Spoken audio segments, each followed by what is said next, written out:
국가는 그렇게 빨리 움직일 수 없습니다. 이 말에 미국과 일본 모두 고개를 끄덕였습니다. 미국은 3주, 일본은 6개월. 수백만 명이 혼란 속에 방치됐습니다. 그때 이런 조롱이 터져 나왔죠. 특히 그 나라는 더 느릴 것입니다. 그런데 말입니다. 결과는 충격이었습니다. 불과 1분, 5천만 명이 동시에 반응했습니다. 회의장은 발칵 뒤집어졌고 전문가들은 경악했죠. 그 순간 깨달았습니다. 이건 복지가 아니라 능력이라는 걸. 이건 행정이 아니라 힘이라는 걸요. 이제 전 세계 언론이 묻고 있습니다. 도대체 한국은 어떤 시스템을 가진 나라입니까? 지금부터 그 놀라운 현장 속으로 들어가 보시죠. 미국에서 날아온 충격적인 이야기. 바로 시작합니다. 그리고 지금 어디에서 시청하고 계신지 댓글로 남겨주세요. 여러분의 이야기도 듣고 싶습니다. 그 전에 잠깐 1초 만에 누를 수 있는 좋아요 버튼을 꾹 눌러주시면 영상 제작에 큰 힘이 됩니다. 그럼 바로 사연 시작하겠습니다. 화면에 한 문장이 떴습니다. 5년 후 AI가 인간 노동을 대체한다. 일론 머스크가 경고했던 미래였어요. 강의실이 술렁거렸고 옆자리 친구가 노트북을 열었습니다. 그런데 말입니다. 교수님의 다음 질문이 예상 밖이었는데 그 AI 칩을 누가 만드는지 아느냐고 물으셨죠. 대만이라는 답이 나왔고 절반만 맞았다는 답이 돌아왔습니다. 다음 슬라이드가 넘어갔습니다. 세계 반도체 점유율 한국 63%. 안녕하세요. 헬렌 휘트먼입니다. 미래를 논하면서 정작 현재를 모르고 있었던 제가 그날 깨달았습니다. 한국 없이는 미래도 없다는 걸요. 사실 이 강의는 우연히 듣게 된 거였습니다. 정치학 전공 필수 학점을 채우려고 수강 신청 사이트를 뒤지던 중 발견한 특별 강의였는데 제목부터 심상치 않았어요. 이론이 설명하지 못한 국가 한국이라는 축적된 예외. 솔직히 처음엔 그냥 학점 채우기용이라고 생각했습니다. 하지만 강의를 여는 분이 알렉산더 헤이로드 교수님이라는 걸 알고는 마음이 바뀌었습니다. 25년간 국가 발전을 연구하신 분이며 영국 산업혁명부터 미국 골드러시까지 모든 역사적 변곡점을 이론으로 설명해내신 역사사회학자였죠. 그런 분이 한국을 주제로 특별 강의를 연다는 게 의외였고 동시에 궁금했습니다. 교수님이 입장하시며 조명이 어두워졌습니다. 스크린에 첫 화면이 떴는데 그게 바로 일론 머스크의 말이었어요. 5년 후 인공지능이 인간 노동을 대체한다. 교수님이 말씀하셨습니다.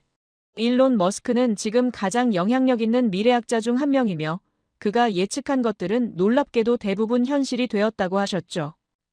전기차가 불가능하다던 시절 테슬라를 세계 최대 전기차 회사로 키웠고 민간 기업이 우주를 개척한다는 게 말도 안 된다던 시절 스페이스X를 만들어 나사를 뛰어넘었으며 5년 안에 상장하면 약 2천조 원 가치를 인정받을 거라고 하셨습니다. 게다가 전 세계 하늘에 인공위성 5,000개를 띄워 무인도에서도 유튜브를 볼 수 있게 만든 스타링크를 완성했고 사람 머리에 칩을 심어 생각만으로 컴퓨터를 조종하는 뉴럴링크 기술까지 현실로 만들고 있는 중이라는 것이었습니다. 강의실 여기저기서 감탄이 새어나왔어요. 그런 그가 최근 인터뷰에서 젊은이들에게 강력한 경고를 했다고 합니다. 절대로 의대에 가지 말라는 것이었죠. 이유가 있었습니다. 지금 인공지능과 로봇 기술이 가장 빠르게 발전하고 있는 분야가 바로 의료이며 데이터를 분석해서 병을 진단하는 건 이미 일반 의사들이 인공지능을 절대 이길 수 없는 수준에 도달했다는 것이었습니다. 암 진단이든 희귀병 판별이든 인공지능이 인간 의사보다 정확도가 높다는 연구 결과들이 쏟아지고 있다고 하셨어요. 그럼 남은 건 뭘까요? 외과 수술이었습니다. 사람 몸을 직접 칼로 여는 일은 아직 사람이 해야 한다고 생각하는 분들이 많죠. 하지만 로봇 기술이 기하급수적으로 발전하면서 정교한 수술마저 기계가 대체할 날이 2년에서 3년 안에 온다는 게 일론 머스크의 판단이었습니다. 그러니 지금 의대에 들어가면 졸업할 때쯤엔 이미 인공지능 의사와 로봇 외과의가 병원을 장악하고 있을 거라는 경고였죠. 그때쯤이면 대통령이나 받을 법한 최고급 의료 서비스를 일반 국민도 저렴한 비용으로 받을 수 있는 시대가 열린다고 했습니다. 옆자리 친구가 작게 중얼거렸습니다. 그럼 의사들은 다 어떻게 되는 거냐고요? 교수님이 다음 슬라이드를 넘기셨습니다. AGI라는 영어 약자가 떴는데 무슨 뜻인지 아는 학생이 없었어요. 교수님이 친절하게 설명해 주셨습니다. AGI는 인공 일반 지능이라는 뜻이며 지금까지의 인공지능이 한 가지만 잘하는 좁은 지능이었다면 AGI는 인간처럼 모든 걸 다 잘하는 만능지능이라고 하셨죠.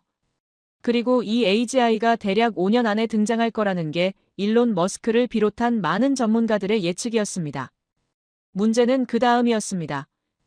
AGI가 완성되면 소프트웨어적으로는 인간을 뛰어넘는 존재가 탄생하는 건다. 여기에 몸만 주면 된다는 것이었죠. 그 몸이 바로 휴머노이드 로봇이라고 하셨습니다. 사람 모양을 한 로봇 말이에요. 지금 테슬라의 옵티머스나 보스턴 다이내믹스의 아틀라스 같은 로봇들이 바로 그겁니다. 화면에 로봇들이 걷고 뛰고 계단을 오르고 심지어 백플립까지 하는 영상이 지나갔는데 아직은 약간 어색했지만 언젠가 완벽해질 거라고 하셨어요. 그렇게 되면 세상은 완전히 바뀐다는 것이었습니다. 교수님이 구체적인 예를 들어주셨습니다. 과거 300명이 일하던 공장을 상상해보라고 하셨어요. 이제 그 자리에 300대의 로봇이 서게 됩니다. 사람은 그 로봇들을 관리하는 엔지니어 한두 명만 있으면 충분하다는 것이었죠. 카페는 어떨까요? 홀에서 로봇이 서빙을 하고 주방에서 로봇이 커피를 내리고 샌드위치를 만드는 모습이 너무도 당연해질 거라고 하셨습니다. 건설 현장에서도 로봇이 벽돌을 쌓고 용접을 하며 심지어 전쟁터에서도 로봇 병사들이 인간을 대신해 싸우게 될 거라고 했죠. 왜냐하면 로봇은 밥을 먹지 않고 잠을 자지 않으며 불평하지 않고 아프지도 않으니까요. 게다가 담배 피우러 50번씩 나가지도 않는다고 하시며 웃으셨는데 강의실은 웃지 못했습니다. 교수님은 다른 관점을 제시하셨어요. 로봇이 일하면 공장의 효율성이 지금과는 차원이 다르게 높아지며 생산성은 폭발적으로 증가한다는 것이었습니다. 더 놀라운 건 그 다음이었어요. 로봇이 로봇을 만드는 시대가 온다는 것이었죠. 인간이 로봇을 만드는 게 아니라 로봇이 또 다른 로봇을 만드는 이른바 로봇이 만드는 기계 시대가 도래한다는 것이었습니다. 그렇게 되면 우리가 지금 쓰는 수많은 물건들의 가격이 거의 공짜에 가까운 수준으로 떨어진다고 하셨어요. 왜냐하면 더 쉽게, 더 빠르게, 더 많이, 더 좋게 만들 수 있기 때문이라는 것이었죠. 그리고 기업과 정부는 그렇게 벌어들인 막대한 돈을 다시 사회로 환원해 국민들 모두에게 매달 기본소득을 지급하는 제도를 실시할 거라고 하셨습니다. 일하지 않아도 돈을 받는 시대가 온다는 것이었어요. 왜 그렇게 할까요? 교수님이 설명하셨습니다. 만약 그렇게 하지 않으면 사회가 무너지기 때문이라는 것이었죠. 사람들이 일자리를 로봇에게 빼앗긴 다음 아무런 보상도 받지 못한다면 그 사회에서는 거대한 폭동이 일어나 문명 자체가 붕괴될 거라는 논리였습니다. 그래서 어쩔 수 없이 기본소득을 줄 수밖에 없다는 것이었어요. 그렇게 되면 어떤 세상이 펼쳐질까요? 일은 하지 않아도 되고 필요한 건 거의 공짜로 얻을 수 있으며 시간은 엄청나게 남는 세상이 온다는 것이었습니다. 그럼 사람들은 그 많은 여가 시간을 어떻게 보낼까요? 교수님이 다시 질문을 던지셨어요. 대부분의 시간을 가상현실 세계에서 보내게 될 거라고 하셨습니다. 그때쯤이면 가상현실 기술도 현실과 구분이 거의 안 될 정도로 발전해 있을 테니 사람들은 가상세계 안에서 하고 싶은 걸 마음껏 하며 살아갈 거라는 것이었죠. 이게 바로 일론 머스크가 그린 5년 후의 세계였습니다. 믿기지 않았지만 그가 지금까지 예측한 것들이 전부 현실이 되었다는 사실을 생각하면 무시할 수도 없었습니다.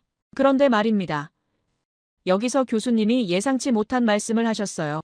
이 모든 미래의 중심에 단 하나의 나라가 있다고 하셨죠. 화면이 바뀌었습니다. 숫자 하나가 떴어요. 세계 반도체 점유율 한국 63%. 숫자가 너무 컸습니다. 강의실이 술렁거렸고 누군가 저게 진짜냐고 속삭였습니다. 교수님은 아무 설명 없이 잠시 침묵하셨어요. 그리고 우리를 천천히 둘러보시며 물으셨습니다. 이 숫자가 왜 중요한지 아느냐고요. 아무도 대답하지 못했습니다.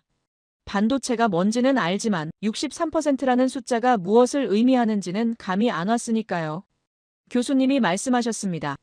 이 숫자가 일론 머스크의 미래와 어떻게 연결되는지 지금부터 보여주겠다고 하셨어요. 그리고 한 가지만 먼저 말씀드리겠다며 다시 침묵하셨습니다. 강의실 전체가 숨을 죽였죠. 교수님이 천천히 말씀하셨습니다. 이 미래의 최대 수혜국은 미국도 중국도 아닌 한국이라고요. 그리고 이건 예측이 아니라 이미 진행 중인 현실이라고 하셨습니다. 솔직히 믿기지 않았습니다. 한국이라면 K-팝이나 삼성 정도로만 알고 있었는데 세계 미래의 중심이라니요. 옆자리 친구도 고개를 갸우뚱하고 있었고 뒷자리에서는 작게 웃는 소리도 들렸습니다. 하지만 교수님 표정은 진지했어요. 농담이 아니라는 게 느껴졌죠. 교수님이 말씀하셨습니다. 오늘 이 강의를 통해 왜 한국이 이론으로 설명되지 않는 예외인지, 그리고 그 예외가 왜 새로운 기준이 되어야 하는지 증명하겠다고 하셨어요. 지금부터 보게 될 것은 단순한 성공 스토리가 아니라 인류 문명의 새로운 패러다임이라고 말씀하셨습니다. 노트북을 열고 첫 페이지에 적었습니다. 한국 미래의 중심. 물음표를 여러 개 찍었어요. 아직은 전혀 납득이 안 갔으니까요. 하지만 묘하게 궁금해졌습니다. 교수님이 다음 슬라이드를 넘기셨습니다. 화면에 한 남자의 사진이 떴어요. 40대쯤 되어 보이는 서양인이었는데 표정이 무척 진지했습니다. 교수님이 소개하셨어요. 레이크 찰리라는 국제정보기술연구원이며 자신의 오랜 동료라고 하셨죠. 이 사람은 데이터만 믿는 스타일이라고 했습니다. 감정이나 추측은 배제하고 오직 숫자와 사실만으로 세상을 분석하는 사람이라고 하셨어요. 그런데 작년 가을 서울에 다녀온 뒤 완전히 다른 사람이 되어 돌아왔다는 것이었습니다. 교수님이 말씀하셨습니다. 레이크 찰리가 귀국하자마자 새벽에 전화를 걸어왔다고 하셨어요. 목소리가 흥분되어 있었으며 서울에서 본 건 나라가 아니라 하나의 살아있는 유기체 같았다고 말했다는 것이었죠. 처음엔 시차 때문에 피곤해서 하는 소리려니 했다고 합니다. 하지만 그가 이틀 뒤 보내온 300페이지짜리 보고서를 보고는 충격을 받았다고 하셨어요. 그 보고서가 바로 오늘 강의의 핵심 자료가 되었다는 것이었습니다. 강의실이 조용해졌습니다. 다들 궁금해하는 게 느껴졌어요. 도대체 서울에서 뭘 본 걸까요? 화면이 바뀌었습니다. 노동자 1만 명당 로봇 대수라는 제목이 떴는데 교수님이 먼저 설명부터 해주셨어요. 로봇 밀도라는 개념이 있다고 하셨습니다. 공장에서 일하는 사람 1만 명을 기준으로 로봇이 몇 대나 함께 일하고 있는지를 나타내는 숫자라고 하셨죠. 쉽게 말하면 어느 나라가 기계로 일을 더 많이 시키는지 보여주는 지표라는 것이었어요. 예를 들어 공장에 사람 1만 명이 일하는데 로봇이 100대 있으면 로봇 밀도가 100이라는 식이었습니다. 옆자리 친구가 고개를 끄덕이는 게 보였어요. 이해가 된다는 표정이었죠. 교수님이 질문을 던지셨습니다. 그럼 세계에서 로봇 밀도가 가장 높은 나라가 어디일까요? 독일이라는 답이 나왔습니다. 자동차 공업이 발달했으니 당연해 보였어요. 일본이라는 답도 나왔죠.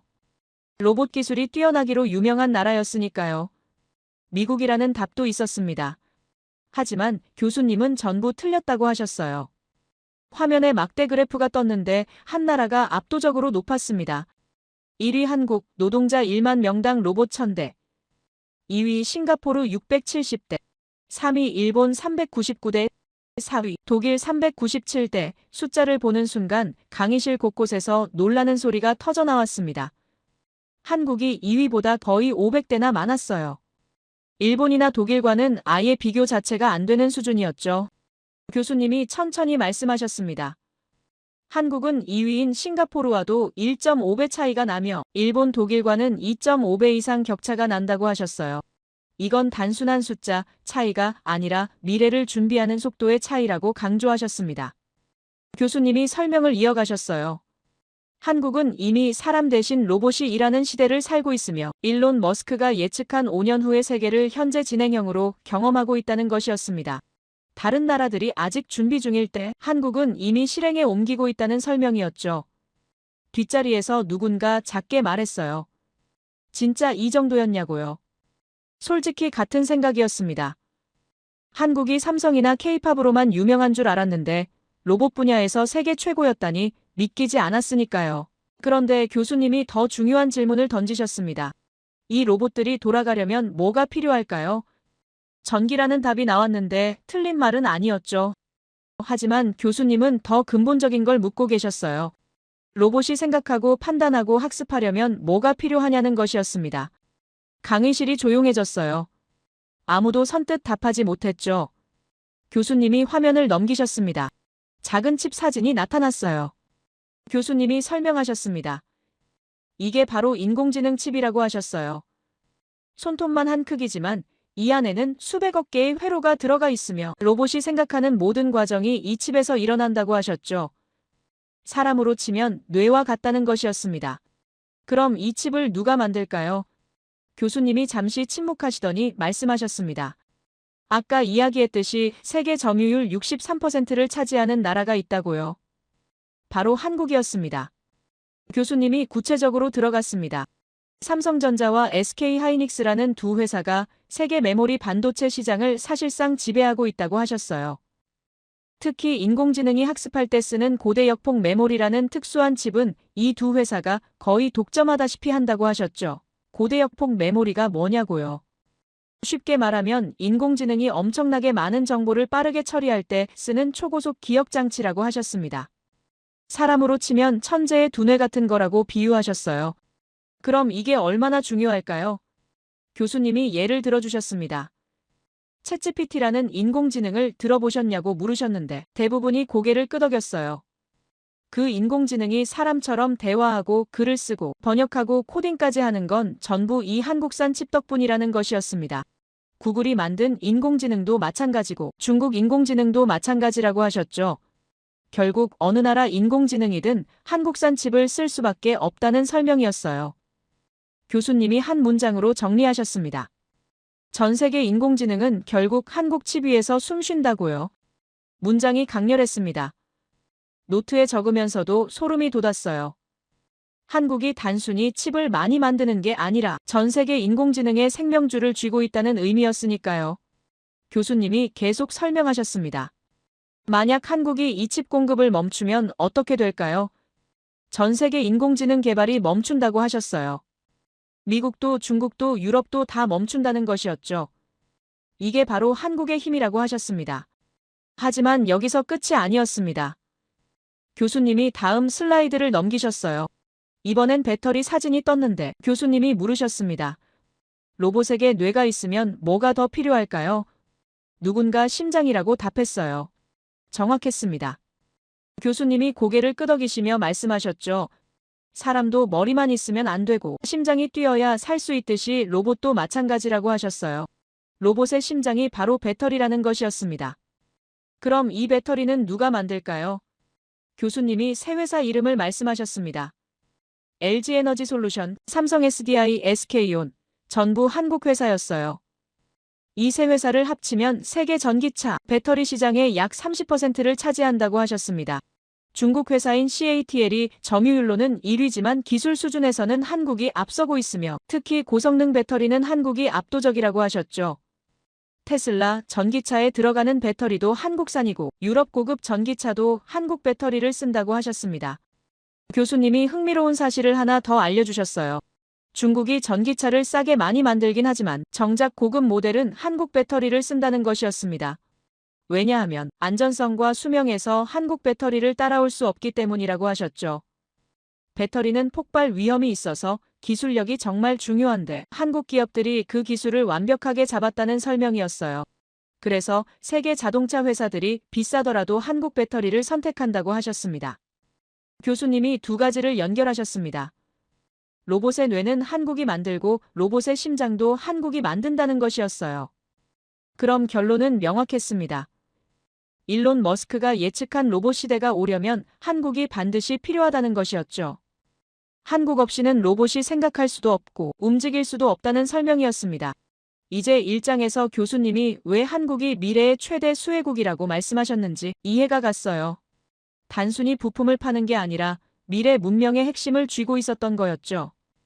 교수님이 레이크 찰리 이야기로 돌아왔습니다. 그가 서울에서 직접 목격한 장면을 보여주고 싶다고 하셨어요. 화면에 공장 내부 사진이 떴는데 놀라웠습니다. 사람이 거의 보이지 않았어요. 대신 수백 대의 로봇팔들이 정밀하게 움직이고 있었습니다. 컨베이어 벨트 위로 작은 부품들이 흘러가고 로봇들이 조립하고 검사하고 포장하는 모든 과정이 자동으로 이루어지고 있었어요. 교수님이 말씀하셨습니다. 이게 삼성 반도체 공장이며 24시간 365일 단 한순간도 멈추지 않는다고 하셨죠. 왜 멈추지 않을까요? 사람은 쉬어야 하지만 로봇은 쉴 필요가 없기 때문이라고 하셨습니다. 밤에도 주말에도 명절에도 이 공장은 돌아간다고 하셨어요. 그리고 이 공장에서 나온 칩들이 비행기에 실려 전 세계로 퍼져나간다는 것이었습니다. 미국 실리콘밸리의 인공지능 스타트업도 쓰고 중국 테크 기업도 쓰고 유럽 자동차 회사도 쓴다고 하셨죠. 결국 한국 공장에서 만든 칩이 전 세계 모든 첨단 기기 속에 들어간다는 설명이었습니다. 교수님이 레이크 찰리가 깨달은 걸 설명해 주셨어요. 한국은 눈에 띄지 않는 곳에서 조용히 세계를 움직이고 있었다는 것이었습니다. 뉴스에 자주 나오지도 않고 크게 자랑하지도 않지만 실제로는 모든 나라가 한국에 의존하고 있다는 사실을 발견했다고 하셨죠. 레이크 찰리가 보고서에 이렇게 썼다고 합니다. 한국은 세계 경제에 보이지 않는 심장박동이라고요. 교수님이 비유를 하나 들어주셨습니다. 과거 산업시대에는 석유가 가장 중요한 자원이었다고 하셨어요. 석유 없이는 공장도 못 돌리고 자동차도 못 움직였죠. 그래서 중동 산유국들이 막강한 영향력을 가질 수 있었다는 것이었습니다. 석유 가격을 올리면 전 세계가 타격을 받았으니까요. 그런데 지금은 시대가 바뀌었다고 하셨어요. 인공지능 시대의 석유는 반도체라는 것이었습니다. 반도체 없이는 인공지능도 못 돌리고 로봇도 못 움직이니까요. 그럼 과거 중동이 석유로 세계를 쥐었듯이 지금은 누가 반도체로 세계를 쥐고 있을까요? 교수님이 우리를 둘러보시며 물으셨는데 이제는 다들 알고 있었습니다. 한국이라고 여기저기서 답이 나왔어요. 교수님이 미소를 지으셨습니다. 맞다고 하시며 한 가지 더 중요한 사실을 알려주셨어요. 중동은 석유가 언젠가 고갈되지만 한국의 반도체 기술은 계속 발전한다는 것이었습니다. 석유는 캐면 줄어들지만 기술은 쌓이면 더 강해진다는 설명이었죠. 누군가 질문을 던졌습니다. 그럼 미국이나 중국은 가만히 있냐는 것이었어요. 교수님이 답하셨습니다. 미국은 반도체 설계 기술은 뛰어나지만 실제로 대량 생산하는 건 어렵다고 하셨어요. 왜냐하면 공장 하나 짓는데 수십조 원이 들고 숙련된 기술자들도 필요한데 그걸 한국만큼 잘하는 나라가 없다는 것이었죠. 중국은 어떨까요? 중국도 열심히 투자하고 있지만 아직 기술 격차가 10년 이상 난다고 하셨습니다. 특히 최첨단 칩은 한국과 대만만 만들 수 있는 수준이며 그 중에서도 메모리 분야는 한국이 독보적이라고 하셨어요. 교수님이 다시 한번 정리하셨습니다. 일론 머스크가 말한 미래가 현실이 되려면 인공지능이 더 똑똑해져야 하고 로봇이 더 정교해져야 하는데 그 둘 다 한국 기술 없이는 불가능하다는 것이었습니다. 그래서 한국이 최대 수혜국이라는 게 단순한 예측이 아니라 이미 벌어지고 있는 사실이라는 설명이었죠. 노트에 적었습니다. 한국 미래의 뇌와 심장. 이제 의심은 사라졌어요. 숫자와 사실이 명확하게 증명하고 있었으니까요. 교수님이 마지막 슬라이드를 보여주셨습니다. 연도별 추세 그래프였는데 한국의 로봇 밀도가 지난 10년간 어떻게 변했는지 나타나 있었어요. 가파르게 상승하는 곡선이었습니다. 교수님이 말씀하셨어요. 한국은 지금 이 순간도 계속 로봇을 늘리고 있으며 이 속도라면 5년 후엔 노동자 1만 명당 로봇 1,500대를 넘을 거라고 하셨습니다. 다른 나라들이 1,000대를 목표로 삼고 있을 때 한국은 이미 그 너머를 보고 달리고 있다는 것이었죠. 강의실 분위기가 완전히 달라져 있었습니다. 처음엔 반신반의하던 학생들도 이제는 진지하게 받아들이고 있었어요. 숫자는 거짓말을 하지 않았으니까요. 교수님이 말씀하셨습니다. 이제 한국이 가진 기술적 우위는 봤으니 다음은 한국이 세계에 실제로 어떤 영향을 미치고 있는지 구체적인 사례들을 보겠다고 하셨어요. 중동의 물, 유럽의 무기, 그리고 세계의 약 이야기라고 하셨죠. 노트를 3페이지로 넘기며 생각했습니다. 또 무슨 놀라운 이야기가 나올까? 그리고 조금 떨렸습니다. 앞으로 나올 내용들이 지금보다 더 충격적일 것 같았으니까요. 교수님이 화면을 전환하셨습니다. 이번엔 숫자 3개가 나란히 떴어요. 재난지원금, 지급속도라는 제목 아래 한국 1분, 미국 3주, 일본 6개월이라고 적혀 있었습니다. 옆자리 친구가 제 쪽을 보며 눈을 크게 떴어요. 저도 같은 표정이었을 겁니다. 1분이라고요. 강의실 여기저기서 웅성거림이 일었습니다. 교수님이 설명을 시작하셨어요. 2020년 전 세계에 전염병이 퍼졌을 때를 기억하시냐고 물으셨습니다. 모두가 고개를 끄덕였죠. 그때 각국 정부는 국민들에게 긴급 재난지원금을 지급하기로 결정했다고 하셨어요. 문제는 어떻게 5천만 명, 3억 명, 1억 명에게 돈을 나눠주느냐는 것이었습니다. 쉬워 보이지만 실제로는 엄청나게 복잡한 작업이라고 하셨죠. 미국은 어떻게 했을까요? 교수님이 말씀하셨습니다. 우편으로 수표를 발송했다고 하셨어요. 신청서를 받고 확인하고 수표를 인쇄해서 봉투에 넣어 우체국을 통해 보냈다는 것이었습니다. 평균 3주가 걸렸다고 하셨죠. 어떤 사람은 한 달도 넘게 기다렸다고 합니다. 일본은 더 심했어요. 명부를 대조하고 서류를 확인하는 과정에서 평균 6개월이 걸렸다고 하셨습니다. 6개월이면 반년인데 그 사이에 생활이 무너진 사람들이 많았다고 하셨어요. 그럼 한국은요? 교수님이 잠시 침묵하셨습니다. 그리고 천천히 말씀하셨어요. 신청 버튼을 누르면 1분 안에 계좌로 입금이 된다고요. 강의실이 술렁거렸습니다. 누군가 말도 안 된다고 중얼거렸어요. 교수님이 고개를 저으셨습니다. 말이 된다고 하셨죠. 실제로 그렇게 했다고요. 5천만 명 전 국민에게 동시에 지급했으며 시스템이 멈추거나 오류가 난 적도 거의 없었다고 하셨습니다. 어떻게 이게 가능할까요? 교수님이 설명해 주셨어요. 한국은 전 국민의 금융정보가 하나의 시스템으로 연결되어 있다고 하셨습니다. 은행 계좌, 주소, 가족관계, 소득 수준 모든 게 디지털로 통합되어 있다는 것이었죠. 쉽게 말하면 정부 컴퓨터가 버튼 하나만 누르면 5천만 명의 계좌를 동시에 찾아내서 돈을 넣을 수 있다는 것이었습니다. 마치 문자 메시지 보내듯이요. 한 명에게 보내나 1,000만 명에게 보내나 시간은 똑같다고 하셨어요. 뒷자리에서 질문이 나왔습니다. 그럼 개인정보는 어떻게 되냐는 것이었어요. 감시 국가 아니냐는 우려였죠. 교수님이 흥미로운 비교를 해주셨습니다. 화면에 2개의 영상이 떴는데 하나는 뉴욕이었고 하나는 서울이었어요. 먼저 뉴욕 영상이 재생됐습니다. 2003년 대정전 사태 당시였다고 하셨어요. 전기가 나간 지 10분 만에 상점 유리창이 깨지고 사람들이 물건을 훔쳐 달아나는 장면이었습니다. 경찰차가 불타고 거리는 아수라장이었죠. 시스템이 멈추자 사회도 무너졌다고 하셨습니다. 다음은 서울 영상이었습니다. 강남의 한 카페였는데 한 손님이 자리를 비운 채 테이블 위에 노트북과 지갑과 휴대폰을 그대로 두고 갔어요. 10분이 지나고 20분이 지났습니다. 수많은 사람이 그 테이블 옆을 지나갔지만 아무도 물건에 손을 대지 않았어요. 30분 후 손님이 돌아와 아무렇지 않게 물건을 챙겨 나갔습니다. 교수님이 말씀하셨어요. 이게 한국이라고요. 감시 때문에 착한 게 아니라 시스템이 없어도 질서가 유지되는 나라라는 것이었습니다.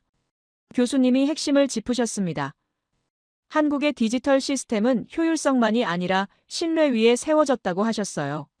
국민이 정부를 신뢰하고 정부도 국민을 신뢰하기 때문에 가능한 시스템이라는 것이었죠. 이런 나라가 전 세계에 몇 개나 될까요? 교수님이 단언하셨습니다. 한국이 유일하다고요. 화면이 다시 바뀌었습니다. 이번엔 사막 사진이 떴어요. 끝없이 펼쳐진 모래밭이었는데 그 한가운데 거대한 공장 같은 건물이 서 있었습니다. 교수님이 물으셨어요. 여러분, 세계에서 가장 부유한 나라들이 어딘지 아십니까? 사우디아라비아, 아랍에미리트, 카타르라는 답이 나왔습니다. 맞다고 하셨죠. 석유가 많아서 엄청나게 부자인 나라들이라고 하셨어요. 그런데 이 나라들이 가장 두려워하는 게 뭔지 아느냐고 물으셨습니다. 아무도 답하지 못했어요. 교수님이 말씀하셨습니다. 물이라고요. 중동은 석유는 넘치지만 물이 없다고 하셨어요. 비가 거의 오지 않고 강도 없으며 지하수도 부족하다는 것이었습니다. 그럼 수천만 명이 어떻게 물을 마시고 씻고 살아갈까요? 교수님이 화면 속 건물을 가리키셨습니다. 저게 바로 해수담수와 플랜트라고 하셨어요. 해수담수와 플랜트, 말이 어려웠습니다. 교수님이 쉽게 풀어주셨어요. 바닷물을 마실 수 있는 깨끗한 물로 바꾸는 거대한 공장이라고 하셨죠. 바닷물은 짜서 못 마시잖아요. 그 짠 성분인 소금을 완전히 걸러내서 수돗물처럼 깨끗한 물로 만드는 기계라는 것이었습니다. 엄청나게 복잡한 기술이 필요하며 하루에 수백만 명이 쓸 물을 만들어낼 수 있다고 하셨어요. 중동 나라들은 이 공장이 없으면 단 하루도 버틸 수 없다고 하셨습니다. 그럼 이 공장을 누가 만들었을까요? 교수님이 회사 이름을 말씀하셨습니다. 두산 에너빌리티라는 한국 회사라고 하셨어요. 중동 전역에 이 회사가 만든 플랜트가 수십 개 있으며 사우디아라비아 왕족이 마시는 물도 두바이 분수쇼에 쓰이는 물도 카타르 농장에 뿌려지는 물도 전부 한국 기술로 만들어진다고 하셨습니다. 강의실이 조용해졌어요. 사우디 왕족이요. 세계에서 가장 부유한 사람들이 한국이 만든 물을 마신다는 게 실감이 안 났습니다. 교수님이 구체적인 숫자를 보여주셨어요. 한국의 해수담수화 플랜트는 하루에 100만 명이 마실 수 있는 물을 생산한다고 하셨습니다. 한 곳이 아니라 여러 곳을 합치면 수천만 명분이라고 하셨죠.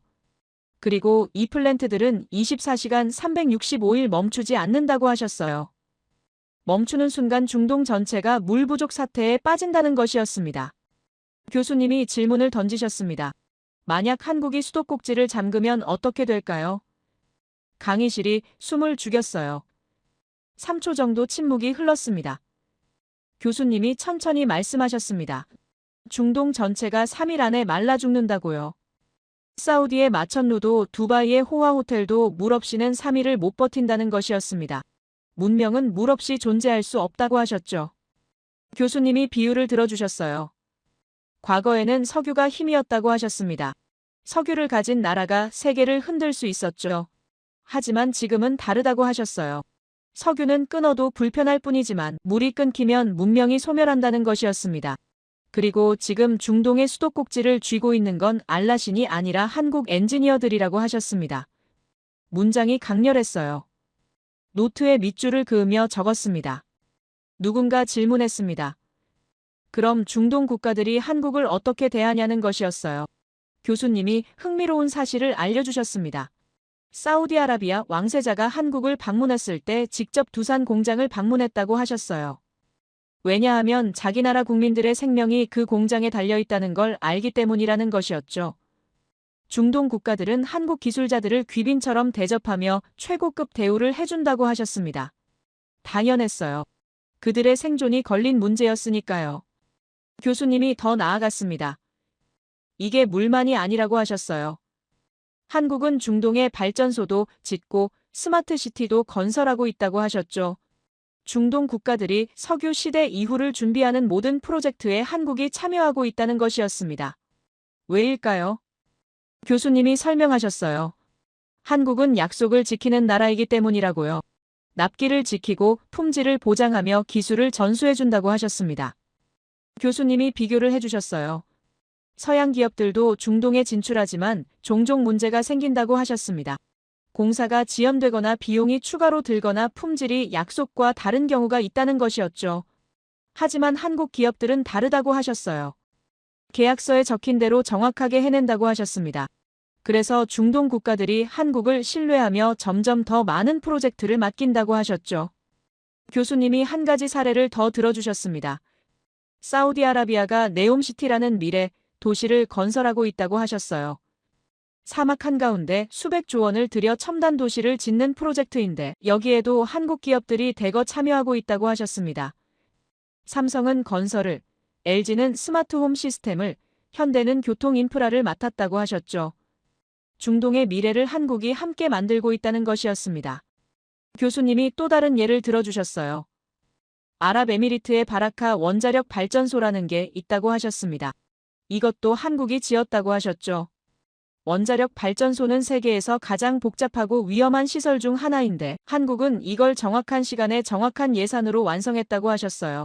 다른 나라들이 10년 넘게 걸려도 못 끝내는 일을 한국은 약속한 대로 해냈다는 것이었습니다. 그래서 아랍에미리트 정부가 한국을 가장 신뢰하는 파트너로 여기게 되었다고 하셨죠. 교수님이 정리하셨어요. 1분 만에 재난지원금을 지급하는 시스템이나 중동에 물을 공급하는 기술이나 결국 같은 이야기라고 하셨습니다.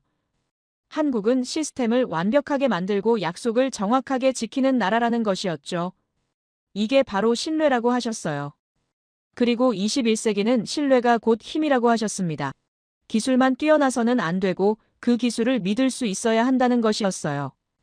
교수님이 마지막으로 한 가지만 더 보여주고 싶다고 하셨습니다. 화면에 지도가 떴는데 중동 전역에 빨간 점들이 찍혀 있었어요. 교수님이 설명하셨습니다. 저 점들이 전부 한국이 만든 플랜트나 발전소나 건설 프로젝트라고 하셨어요. 사우디에도 있고 아랍에미리트에도 있고 카타르에도 쿠웨이트에도 오만에도 있었습니다. 중동 전역이 한국 기술로 돌아가고 있다는 것이었죠. 교수님이 우리를 둘러보시며 말씀하셨습니다.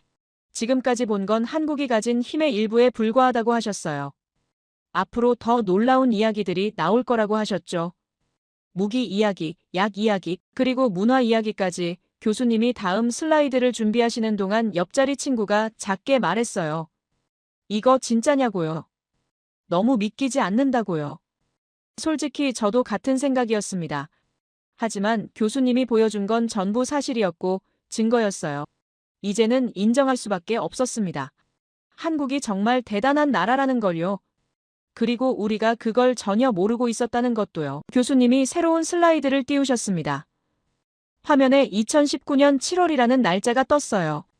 그리고 일본 국기와 한국 국기가 나란히 나타났습니다. 교수님이 말씀하셨어요. 이제부터 보여드릴 이야기는 한국이 위기를 어떻게 기회로 바꾸는지 보여주는 완벽한 사례라고 하셨죠. 강의실이 조용해졌습니다. 교수님이 설명을 시작하셨어요. 2019년 여름 일본 정부가 갑자기 발표를 했다고 하셨습니다. 한국으로 가는 반도체 핵심 소재 수출을 규제하겠다는 것이었죠. 그중 가장 치명적인 게 불화수소라는 물질이었다고 하셨어요. 불화수소가 뭐냐고요? 교수님이 쉽게 설명해 주셨습니다.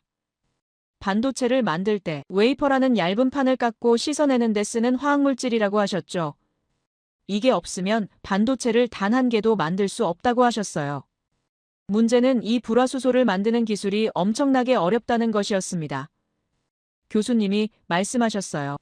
특히 순도 99.999% 이상의 초고순도 불화수소는 일본만이 만들 수 있다고 여겨졌다고 하셨죠. 그래서 일본 정부와 언론은 자신만만했다고 합니다.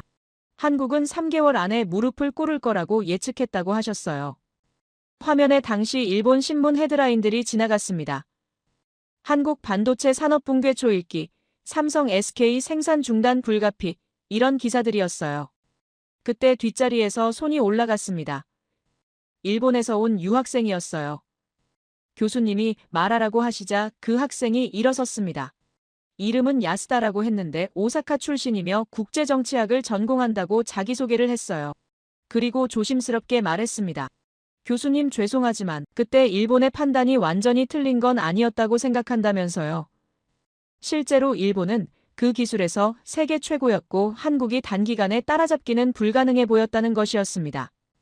교수님이 고개를 끄덕이셨어요.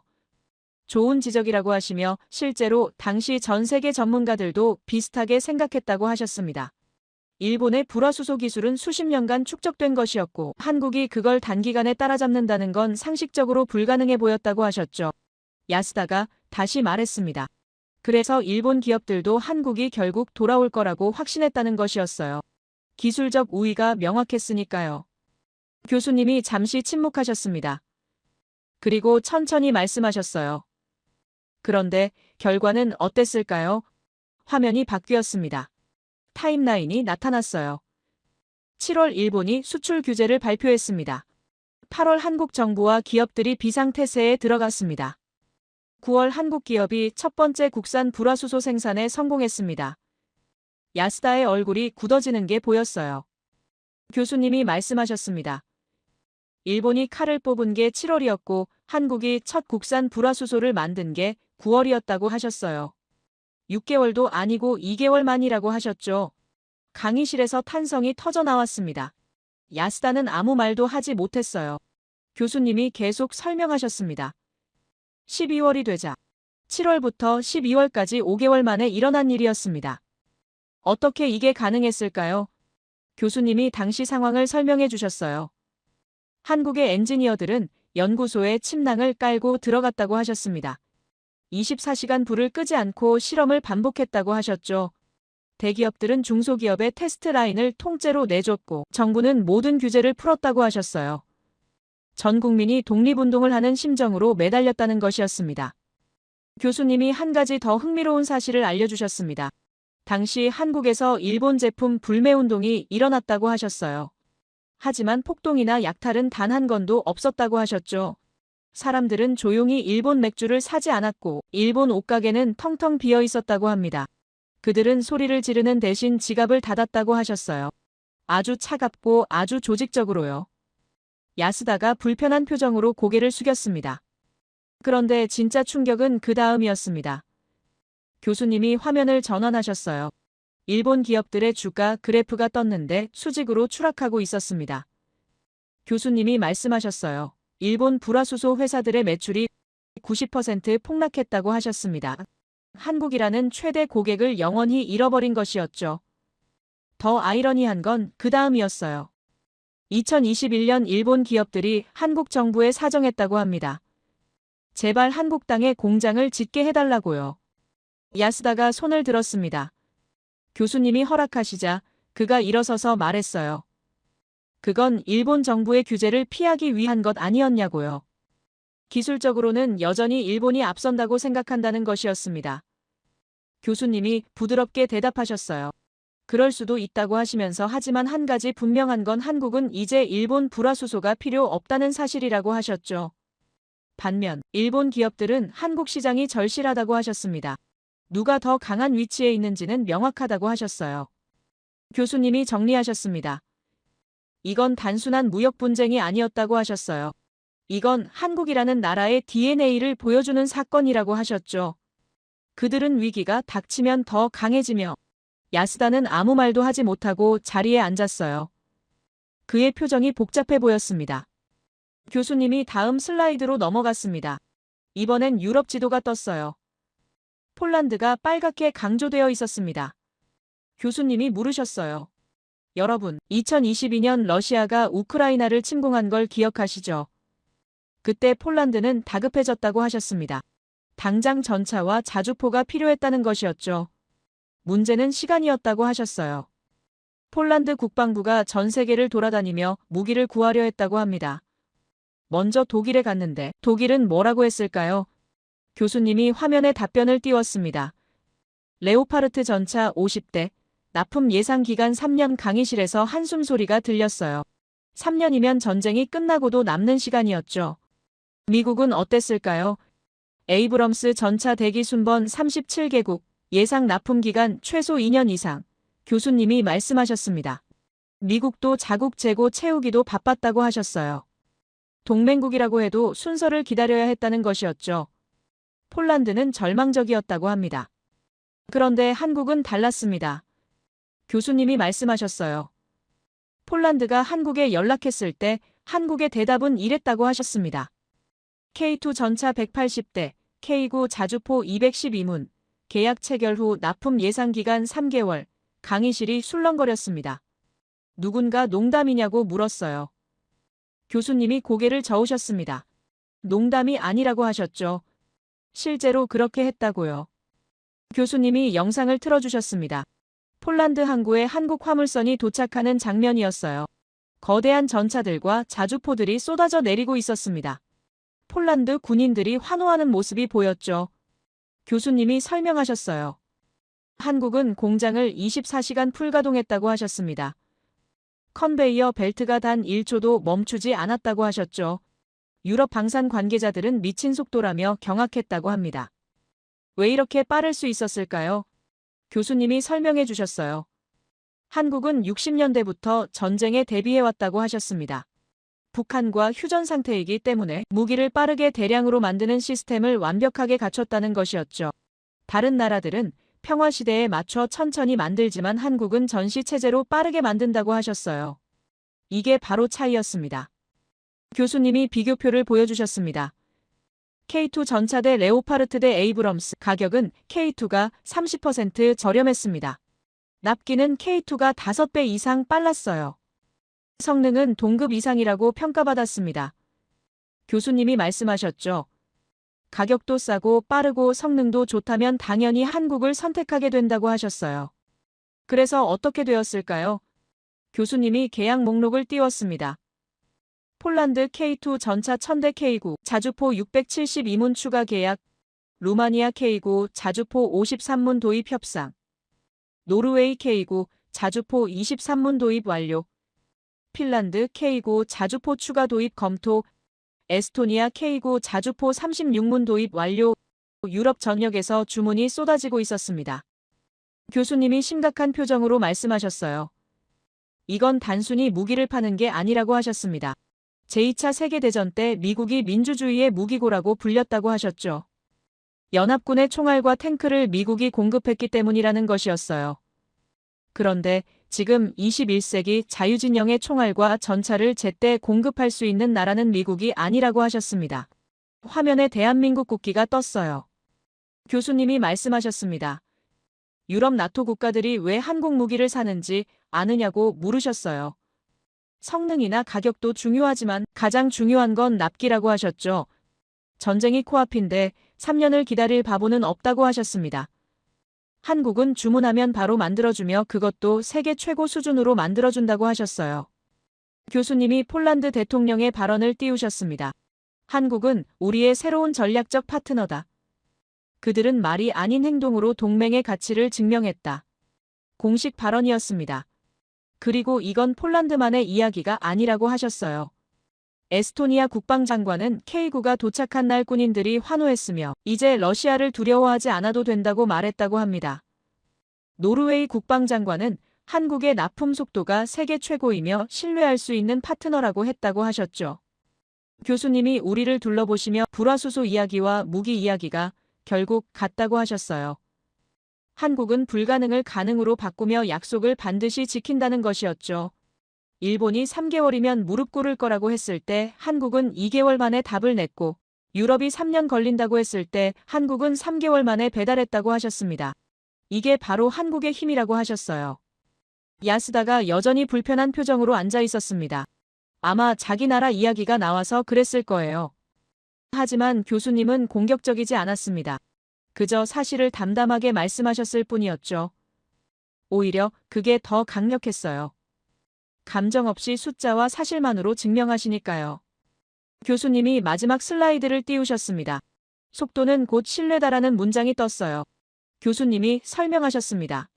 21세기는 빠른 자가 이긴다고 하셨어요. 기술이 좋아도 늦으면 소용없으며 약속을 지키지 못하면 두 번째 기회는 없다고 하셨죠.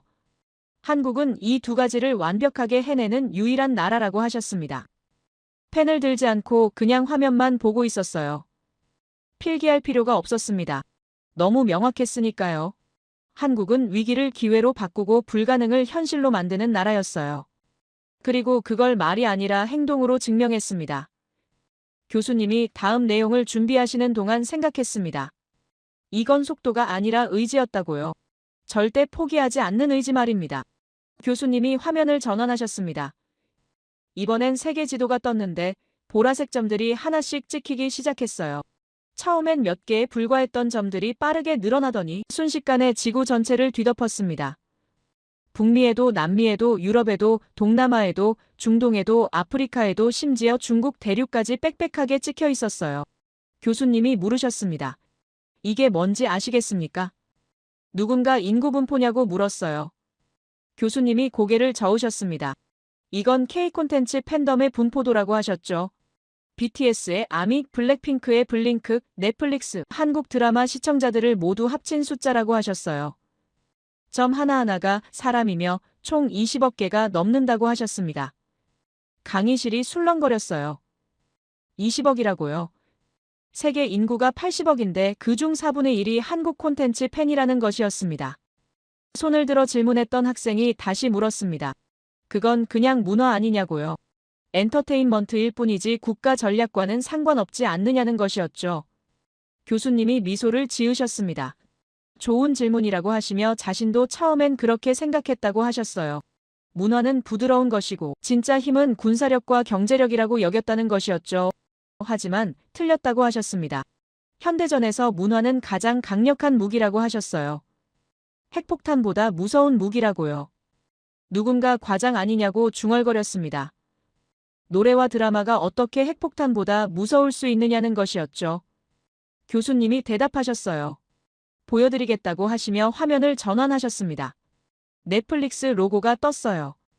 그리고 최고 경영자의 발언이 나타났습니다. 한국 콘텐츠가 없으면 넷플릭스 구독자의 상당수가 이탈할 것이다. 공식 발언이라고 하셨어요. 세계 최대 스트리밍 플랫폼의 생사여탈권을 한국이 쥐고 있다는 뜻이라고 하셨죠. 교수님이 넷플릭스 글로벌 톱10 비영어 콘텐츠 순위를 보여주셨습니다. 1위부터 5위까지 전부 한국 드라마였어요. 오징어 게임, 더 글로리, 이상한 변호사 우영운 마이 네임, 지옥 전부 한국 작품이었습니다. 교수님이 말씀하셨어요. 비영어권 콘텐츠 시장을 한국이 사실상 독점하고 있다고 하셨죠. 그런데 이게 왜 중요할까요? 교수님이 설명하셨습니다. 사람들은 자기가 좋아하는 콘텐츠가 나오는 나라를 지키고 싶어 한다고요. 화면이 바뀌었습니다. 이번엔 언어 학습 앱 듀오링고의 통계가 떴어요. 전 세계 학습 희망 언어 순위였는다. 1위 영어, 2위 한국어, 3위 스페인어, 7위 중국어라고 적혀 있었습니다. 강의실이 다시 술렁거렸어요. 한국어가 2위라고요.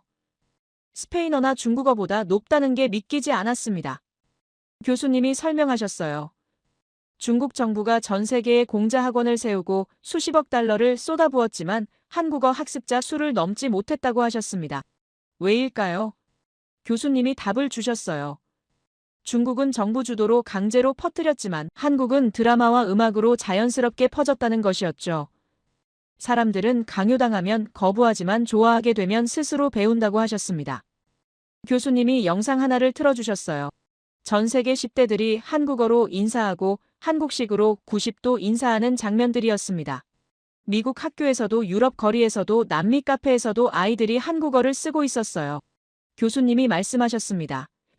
지금 서양의 10대들은 한국어로 농담을 하며 한국식으로 고개 숙여 인사하고 한국 음식을 먹고 한국 화장품을 바르고 한국 패션을 따라한다고 하셨죠.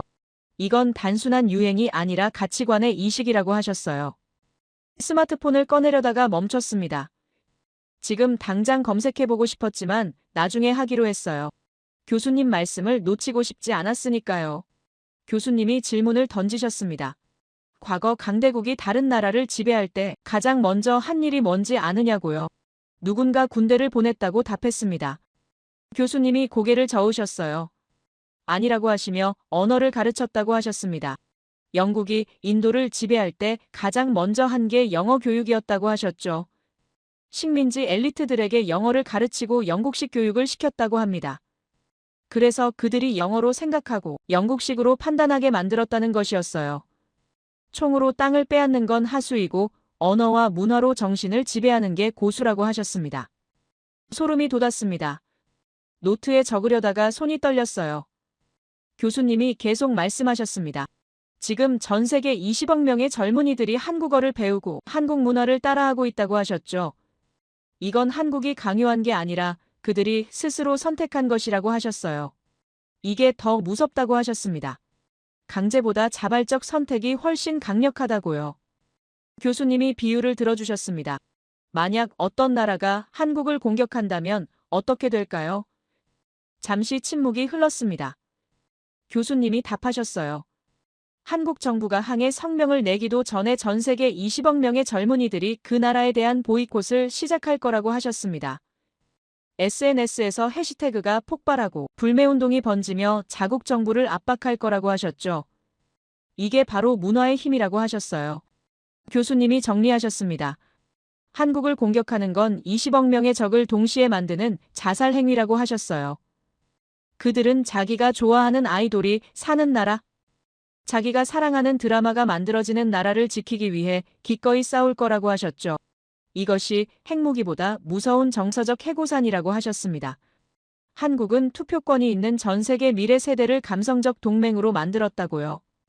그런데 교수님이 한 가지 더 중요한 이야기를 하셨습니다. 이게 어떻게 가능했느냐는 것이었어요. 교수님이 말씀하셨어요. 한국에는 나라가 망하면 안 된다는 절박함이 있다고 하셨습니다. 이건 단순한 애국심이 아니라 생존 본능이라고 하셨죠. 왜냐하면 한국은 실제로 나라를 잃어본 경험이 있기 때문이라고 하셨어요. 교수님이 설명하셨습니다. 일제식민지 35년 동안 한국인들은 자기 이름도 빼앗기고 자기 말도 쓰지 못했다고 하셨어요. 그 고통을 겪은 세대가 아직 살아있으며 그 기억이 후손들에게 전해졌다고 하셨죠. 그래서 한국인들은 압니다. 나라가 무너지면 모든 게 사라진다는 것을요. 기술도 문화도 정체성도 전부 빼앗긴다는 것을요. 교수님이 계속 말씀하셨어요. 그래서 한국인들은 절대 무너지면 안 된다는 마음으로 산다고 하셨습니다. 기술이 뒤처지면 안 되고 경제가 무너지면 안 되며 문화가 잊혀지면 안 된다고 생각한다는 것이었죠. 이게 바로 한국이 위기 때마다 더 강해지는 이유라고 하셨어요. 다른 나라 사람들도 당연히 자기 나라를 사랑하지만 한국은 그 절박함의 수준이 다르다고 하셨습니다. 교수님이 역사를 거슬러 올라가셨어요. 1866년과 1871년 프랑스와 미국이 조선을 침공했다고 하셨습니다. 당시 전력 차이가 100배 이상이었다고 하셨죠. 서양은 증기선과 대포와 연발 소총이 있었고 조선은 돛담배와 화승총과 칼과 창뿐이었다고 합니다. 현대전으로 치면 탱크와 소총의 싸움이었다고 하셨어요. 그럼 결과는 어땠을까요? 교수님이 말씀하셨습니다. 전투에서는 서양이 이겼다고 하셨어요. 압도적으로요. 조선군은 학살당했다고 합니다. 하지만 이상한 일이 일어났다고 하셨죠. 프랑스도 미국도 결국 철수했다는 것이었어요. 이겼는데 왜 철수했을까요? 교수님이 당시 미군 장교의 기록을 읽어주셨습니다. 이 나라는 기괴하다. 정규군을 전멸시키면 농민들이 낫을 들고 나온다. 농민을 죽이면 승려들이 창을 들고 나온다. 그들마저 죽이면 여자들이 지붕 위에서 기왓장을 던지며 달려든다. 그들은 죽음을 두려워하지 않는다. 교수님이 계속 읽으셨어요. 이 나라는 전투에서 이길 수는 있어도 점령할 수는 없다. 승리의 비용이 점령의 이익보다 훨씬 크다. 교수님이 우리를 둘러보시며 말씀하셨습니다. 이것이 한국인이 가진 정신이라고 하셨어요. 그들은 이걸 의병 정신이라고 부른다고 하셨죠. 정부가 무너지고 왕이 도망쳐도 백성들이 스스로 일어나 싸운다고 하셨습니다. 이게 DNA로 남아있으며 지금도 살아있다고 하셨어요. 교수님이 예를 들어주셨습니다. 일본이 불화수소 수출을 막았을 때 한국 정부가 움직이기도 전에 5천만 국민이 스스로 일본 제품 불매운동을 시작했다고 하셨어요. 누가 시키지 않았는데도요. 이게 바로 의병 정신이라고 하셨습니다. 위기가 오면 국민 전체가 하나의 유기체처럼 움직인다고 하셨죠. 교수님이 말씀하셨어요. 그래서 한국은 위기 때마다 더 강해진다고 하셨습니다. 밟으면 더 독해지고 압박하면 더 단결한다고 하셨죠. 이건 역사가 만든 생존 본능이라고 하셨어요. 수천 년간 수백 번의 침략을 받으면서 살아남은 민족이 바로 한국인이라고 하셨습니다. 그런데 더 놀라운 건 따로 있었습니다. 교수님이 말씀하셨어요. 이렇게 강한 생존 본능을 가진 민족이 다른 나라를 도울 때는 진심을 다한다고 하셨습니다. 중동에 물을 공급할 때도 유럽에 무기를 만들 때도 한국은 자기 일처럼 최선을 다한다고 하셨죠. 왜일까요? 교수님이 설명하셨어요. 한국인들은 압니다. 고립되면 무너진다는 것을요. 그래서 다른 나라와 신뢰를 쌓는 게 곧 자신을 지키는 길이라는 것을 안다고 하셨습니다. 교수님이 정리하셨어요. 한국의 문화 콘텐츠가 전 세계를 사로잡은 건 우연이 아니라고 하셨습니다. 이건 나라를 지키려는 절박함에서 나온 것이며 조상들이 물려준 꺾이지 않는 정신에서 나온 것이라고 하셨죠. 그래서 한국 콘텐츠는 단순히 재미있는 게 아니라 진정성이 있다고 하셨어요. 생존을 위해 싸워온 민족의 이야기가 담겨 있다고 하셨습니다. 교수님이 마지막으로 말씀하셨습니다. 20억 명의 팬덤은 한국이 만든 게 아니라고 하셨어요. 한국의 역사가 만든 것이라고 하셨죠. 고난을 겪으면서도 절대 무릎 꿇지 않았던 정신이 콘텐츠에 담겨 전 세계로 퍼졌다고 하셨습니다. 그래서 사람들이 한국을 좋아하는 게 아니라 한국의 정신을 사랑하게 된 것이라고 하셨어요. 노트를 내려다봤습니다. 문화 정신의 무기라고 적혀 있었어요. 이제 이해가 갔습니다. 한국의 K-팝이나 드라마가 인기 있는 게 단순히 잘 만들어서가 아니었어요. 그 안에 절대 포기하지 않는 정신이 담겨 있었던 거죠. 그리고 전 세계 젊은이들이 그 정신에 감동받았던 겁니다. 교수님이 다음 슬라이드를 준비하시는 동안 생각했습니다. 이건 문화가 아니라 무기였다고요. 그것도 가장 강력한 무기요. 교수님이 심각한 표정으로 화면을 전환하셨습니다. 이번엔 지도가 떴는데 한반도가 크게 확대되어 있었어요. 서울과 북한 사이에 빨간 선이 그어져 있었습니다. 교수님이 말씀하셨어요. 여러분, 이 거리가 얼마나 되는지 아시냐고 물으셨죠. 50km라고 하셨습니다. 자세를 고쳐 앉았어요. 갑자기 긴장감이 느껴졌습니다. 교수님이 설명하셨어요. 서울은 북한 국경에서 50km밖에 떨어져 있지 않다고 하셨습니다. 자동차로 1시간도 안 걸리는 거리라고 하셨죠. 그런데 북한은 국경 근처에 장사정포라는 무기를 배치해 놓았다고 하셨어요. 장사정포가 뭐냐고요? 교수님이 쉽게 풀어주셨습니다. 엄청나게 먼 거리까지 포탄을 쏠 수 있는 거대한 대포라고 하셨죠. 보통 대포는 10km 정도 날아가지만 장사정포는 50km 이상 날아간다고 하셨어요. 그러니까 북한 국경에서 서울까지 바로 쏠 수 있다는 것이었습니다. 더 무서운 건 속도였어요. 교수님이 말씀하셨습니다. 장사정포가 발사되면 서울에 도달하는 시간이 30초라고 하셨어요. 30초요. 피할 시간도 없다는 것이었죠. 그럼 질문이 생깁니다. 교수님이 우리를 둘러보시며 물으셨어요. 그런데도 서울 시민들은 왜 도망가지 않을까요? 강의실이 조용해졌습니다. 아무도 대답하지 못했어요. 교수님이 잠시 침묵하시더니 천천히 말씀하셨습니다. 싸울 준비가 되어 있기 때문이라고요. 강의실이 정적에 휩싸였습니다. 교수님이 설명하셨어요. 한국은 전쟁이 끝나지 않은 나라라고 하셨습니다. 1953년 휴전 협정을 맺었지만 평화 조약은 맺지 않았다고 하셨죠. 쉽게 말하면 잠시 총을 내려놓았을 뿐 아직도 전쟁 중이라는 것이었어요. 그래서 한국 국민들은 전부 전쟁에 대비하며 산다고 하셨습니다. 교수님이 구체적인 숫자를 보여주셨어요. 대한민국 예비군 310만 명이라고 화면에 떴습니다. 교수님이 물으셨어요. 예비군이 뭔지 아시냐고요. 군대를 제대한 사람들이 유사시 다시 소집되는 제도라고 설명해 주셨습니다. 한국은 모든 성인 남성이 2년 정도 군대에 가며 제대한 후에도 예비군으로 등록된다고 하셨죠. 그래서 310만 명이라는 엄청난 숫자가 나온다는 것이었어요. 그런데 놀라운 건 동원 속도였습니다. 교수님이 말씀하셨어요. 소집 명령이 떨어지면 24시간 안에 완전 군장을 갖추고 전선에 배치될 수 있다고 하셨습니다. 24시간이요. 하루 만에 310만 명이 군인으로 변한다는 것이었죠. 어떻게 그게 가능할까요? 교수님이 설명해 주셨습니다. 앞서 보여드렸듯이 한국은 디지털 시스템이 완벽하다고 하셨어요. 재난지원금을 1분 만에 지급하는 그 시스템이 군사 동원에도 적용된다는 것이었습니다. 전쟁이 발생하면 5천만 국민의 휴대폰으로 소집 명령이 동시에 전송되며 예비군 310만 명은 자신의 보직과 집결지를 1초 만에 확인한다고 하셨어요. 그리고 각자 정해진 장소로 이동하는데 평소에 치킨을 배달하던 오토바이는 군수물자, 수송수단으로 바뀌고 택배 트럭은 탄약 수송 차량이 된다고 하셨습니다. 전국가 물류 시스템이 24시간 안에 군사 모드로 전환된다는 것이었죠. 누군가 작게 중얼거렸어요. 미쳤다고요. 교수님이 고개를 끄덕이셨습니다. 맞다고 하시며 이건 국가 전체가 하나의 군대라는 의미라고 하셨어요. 그런데 더 놀라운 건 따로 있었습니다. 교수님이 다음 슬라이드를 넘기셨어요. 한국 성인 남성의 군사 능력 통계가 떴습니다. 소총분해 조립 90% 가능, 화생방 대응 85% 훈련 완료, 기본 전술 이해 80% 이상, 교수님이 설명하셨어요. 한국 성인 남성의 90%가 소총을 1분 안에 분해하고 조립할 줄 안다고 하셨습니다.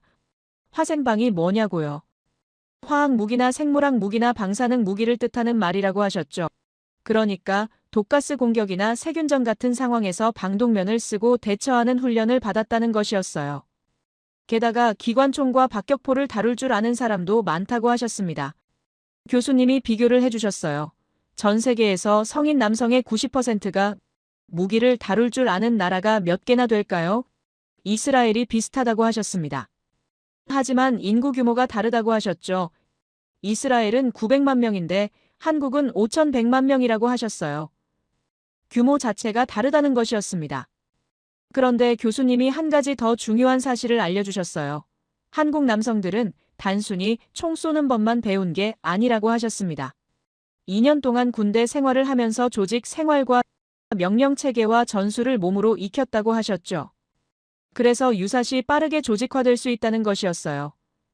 평소엔 회사원이지만 명령이 떨어지면 즉시 군인으로 변할 수 있는 사람들이 310만 명이라는 설명이었습니다. 교수님이 화면을 전환하셨습니다. 이번엔 포탄 생산량 통계가 떴어요. 155mm 포탄 월간 생산량이라고 적혀 있었는데 미국 약 2만 4천 발, 유럽 전체 약 3만 발, 한국 약 10만 발이라고 나와 있었습니다. 강의실이 술렁거렸어요. 한국이 미국과 유럽을 합친 것보다 많다고요. 교수님이 설명하셨습니다. 우크라이나 전쟁에서 가장 큰 문제가 뭔지 아느냐고 물으셨어요. 포탄 부족이라고 하셨죠. 우크라이나는 하루에 수천 발의 포탄이 필요한데 나토가 공급할 수 있는 건 그 10분의 1도 안 된다고 하셨습니다. 왜냐하면 서방의 방산 공장들이 너무 오래 평화에 젖어 있었기 때문이라고 하셨어요. 반면 한국은 다르다고 하셨습니다. 한국의 방산 공장은 항상 전시 체제로 돌아갈 준비가 되어 있다고 하셨어요. 평상시에도 빠르게 생산하지만 전쟁이 나면 생산량을 300까지 늘릴 수 있다고 하셨죠. 그래서 한국은 포탄을 월 10만 발씩 찍어낼 수 있다는 것이었습니다. 교수님이 말씀하셨어요. 만약 제3차 세계대전이 일어난다면 자유진영의 탄약을 공급할 수 있는 나라는 한국뿐이라고요. 교수님이 더 깊이 들어갔습니다. 왜 한국이 이렇게 준비되어 있는지 아느냐고 물으셨어요. 북한 때문이라고 하셨습니다. 북한은 세계에서 가장 군사화된 국가이며 200만 명의 군대를 유지하고 있다고 하셨죠. 게다가 핵무기까지 보유하고 있다고 하셨어요. 그런 적과 50km 거리에서 70년 넘게 대치하다 보니 한국은 어쩔 수 없이 전쟁 준비를 완벽하게 할 수밖에 없었다는 것이었습니다. 교수님이 정리하셨어요. 한국은 현역 50만 명, 예비역 310만 명, 동원 시간 24시간, 포탄 생산 1위 수준, 무기 납기 세계 최고 속도, 국민 군사 훈련율 90%라고 하셨습니다. 이건 단순한 군대가 아니라 국가 전체가 하나의 무기 체계라고 하셨죠. 교수님이 무서운 질문을 던지셨습니다. 만약 어떤 나라가 한국을 지상전으로 점령하려 한다면 어떻게 될까요? 잠시 침묵이 흘렀습니다. 교수님이 답하셨어요. 골목마다 아파트마다 숨어있는 5천만 개의 요새를 뚫어야 한다고 하셨습니다. 집집마다 총을 쓸 줄 아는 남자가 있고 국가를 위해 싸울 준비가 된 국민이 있는 나라라고 하셨죠. 교수님이 역사적 사례를 들어주셨어요. 베트남 전쟁 때 미국이 베트남을 점령하려 했지만 실패했다고 하셨습니다. 왜냐하면 베트남 국민 전체가 저항했기 때문이라고 하셨죠. 한국도 마찬가지라고 하셨어요. 아니, 한국은 베트남보다 더 조직적이고 더 훈련되어 있다고 하셨습니다. 그래서 어떤 나라도 한국을 점령할 수 없다고 단언하셨어요. 교수님이 흥미로운 사실을 하나 더 알려주셨습니다. 한국 정부는 전국에 대피소를 만들어 놓았다고 하셨어요. 지하철역이 전부 대피소 역할을 할 수 있으며 수백만 명이 동시에 피신할 수 있다고 하셨죠. 게다가 식량과 물도 비축해 놓았다고 합니다. 만약 전쟁이 나도 국민들이 살아남을 수 있게 준비해 놓았다는 것이었어요. 교수님이 말씀하셨습니다. 이게 바로 한국이 70년 넘게 해온 일이라고 하셨어요. 평화를 바라지만 전쟁에 대비하며 살아온 것이라고 하셨죠. 그래서 한국 국민들은 위기 의식이 강하고 생존 본능이 뛰어나다고 하셨습니다. 이게 바로 앞서 말씀드린 불화수소 국산화나 빠른 무기 생산의 근본 원인이라고 하셨어요. 교수님이 최종 정리를 하셨습니다. 한국은 5천만 명 전원이 전쟁에 준비된 나라라고 하셨어요. 평소엔 넥타이를 메고 회사에 다니지만 명령이 떨어지면 24시간 안에 군인으로 변하는 사람들이 5천만 명이라고 하셨죠. 이건 세계 어느 나라도 갖지 못한 힘이라고 하셨습니다. 교수님이 마지막으로 말씀하셨어요. 그래서 한국을 함부로 건드릴 수 없다고 하셨습니다. 경제 제재를 하면 3개월 만에 기술을 국산화하고 군사적 압박을 하면 5천만 전사가 깨어나며 문화적으로 공격하면 20억 팬덤이 반격한다고 하셨죠. 이게 바로 한국이 작지만 강한 이유라고 하셨습니다. 교수님이 천천히 숨을 들이마셨습니다. 그리고 화면을 어둡게 만드셨어요. 강의실 조명도 함께 낮아졌습니다. 뭔가 중요한 이야기가 시작될 거라는 느낌이 들었어요. 교수님이 말씀하셨습니다. 지금까지 본 모든 것들이 어떻게 가능했는지 이제 보여드리겠다고 하셨죠. 그리고 이건 단순한 성공 스토리가 아니라 인류 역사상 가장 극적인 반전이라고 하셨어요. 화면에 숫자 하나가 떴습니다. 67달러라고 적혀 있었어요. 교수님이 물으셨습니다. 이게 뭔지 아느냐고요? 아무도 답하지 못했습니다. 교수님이 설명하셨어요. 1950년 한국의 1인당 GDP라고 하셨죠. 1년 동안 한 사람이 버는 돈이 67달러였다는 것이었습니다. 누군가 작게 숨을 들이켰어요. 67달러면 지금 돈으로 치면 한 달 용돈도 안 되는 수준이었으니까요. 교수님이 비교를 해주셨습니다. 같은 해 미국은 1900달러였다고 하셨어요. 일본은 350달러, 대만은 150달러, 한국은 전 세계에서 가장 가난한 나라 중 하나였다고 하셨죠. 아프리카 일부 국가들보다도 더 가난했다고 합니다. 교수님이 잠시 침묵하셨어요. 그리고 천천히 말씀하셨습니다. 한미군 장성이 폐허를 둘러보고 있는 모습이었습니다. 교수님이 소개하셨어요. 더글러스 맥아더 장군이라고 하셨죠. 그가 1953년 서울을 시찰한 뒤 본국에 보낸 보고서가 있다고 하셨습니다. 교수님이 천천히 읽으셨어요. 이 나라의 복구에는 최소 100년이 걸릴 것이며 그마저도 전폭적인 지원이 있을 때만 가능할 것이라고 적혀 있었다고 합니다. 100년이라고요. 교수님이 반복하셨습니다. 세계 최고의 군사 전문가가 내린 판단이 100년이었다고 하셨어요. 그것도 도움을 받는다는 전제하에서요. 당시 미국 정부 내부 보고서에는 더 냉정한 평가가 있었다고 합니다. 한국은 독자 생존이 불가능한 국가이며 영구적 원조 대상국이 될 것이라고 적혀 있었다고 하셨죠. 쉽게 말하면 평생 구걸하며 살 수밖에 없는 나라라는 뜻이었습니다. 교수님이 잠시 침묵하셨어요. 그리고 우리를 천천히 둘러보시며 물으셨습니다. 그래서 어떻게 됐을까요? 화면이 바뀌었습니다. 숫자가 떴어요. 35,000달러, 교수님이 말씀하셨습니다. 2023년 한국의 1인당 GDP라고 하셨죠. 67달러에서 35,000달러로 523배 증가했다고 하셨어요. 강의실이 술렁거렸습니다. 교수님이 계속 설명하셨어요. 맥아더가 100년이 걸린다고 했던 복구를 한국은 75년 만에 해냈을 뿐 아니라 세계 10위권 경제대국이 되었다고 하셨습니다. 반도체 1위, 조선 1위, 배터리 2위, 자동차 5위, 철강 6위, 디스플레이 1위, 스마트폰 1위라고 숫자들이 화면에 쏟아졌어요. 교수님이 말씀하셨죠. 이건 기적이 아니라고요. 그럼 뭘까요? 교수님이 답하셨습니다. 의지라고요. 절대 무릎 꿇지 않으려는 의지라고 하셨어요. 화면에 또 다른 흑백 사진들이 지나갔습니다. 독일 땅속 깊은 탄광에서 곡괭이를 들고 있는 한국 광부들이었어요. 교수님이 설명하셨습니다. 1960년대 한국 정부는 젊은 남자들을 독일 탄광에 보냈다고 하셨죠. 외화를 벌기 위해서였다고 합니다. 교수님이 말씀하셨어요. 이 사람들은 지하 1000m 깊이의 탄광에서 하루 12시간씩 일했다고 하셨습니다. 석탄 가루를 들이마시며 폐가 망가지는 걸 알면서도 일했다고 하셨죠. 왜냐하면 그들이 보내는 돈이 한국의 공장을 짓고 도로를 깔고 학교를 세우는 데 쓰였기 때문이라고 하셨어요. 그들은 자기 몸을 팔아 조국을 일으킨 사람들이라고 하셨습니다. 제 눈가가 뜨거워졌어요. 다음 사진이 나타났습니다. 정글 속에서 총을 든 한국 군인들이었어요. 교수님이 말씀하셨습니다.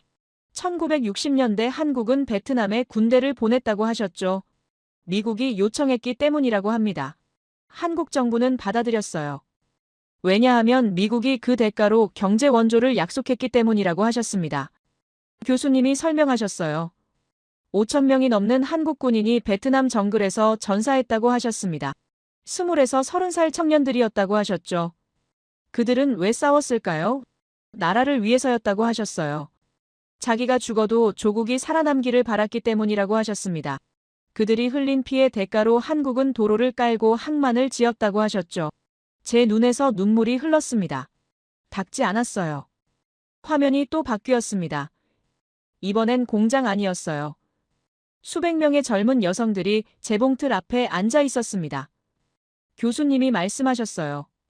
구로공단 여공들이라고 하셨죠.